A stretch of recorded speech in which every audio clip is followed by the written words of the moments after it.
Hello, দিনটা ছিল 20th জানুয়ারি। কিছুদিন পর পোস্ট করছি, তবে আমাদের বহরমপুরে একটা কার্নিভাল চলছিল।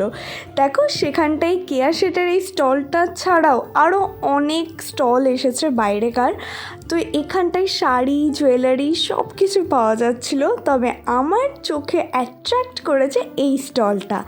এখানকার প্রত্যেকটা কালেকশান এত সুন্দর আর এত ইউনিক ছিল, তোমাদের কি বলবো। আর তারপরে আমাদের সাথে দেখা হয়েছে। অন্যরকম কথা বলছি, খেতে আমি ভালোবাসি না, সবাই এই ব্যাপারটাই ভুলোই ভীষণ। আমি রান্না করতে খুব ভালোবাসি, খাওয়াতে ভালোবাসি। চিনতে পারলে কে ছিল ওটা? পারলে কমেন্ট করো। তারপরে আমরা এই ফেমাস চায়ের দোকানটা, যারা দিদি নাম্বার 1-এ এসেছে, ইভেন অনেক সেলিব্রিটিরা এর কাছে চা খেয়েছে, সেখান থেকে আমি আর মাও চা খেলাম। আর সত্যি চাটা ছিল দারুণ। এই ঠান্ডা ওয়েদারে গরম গরম চা।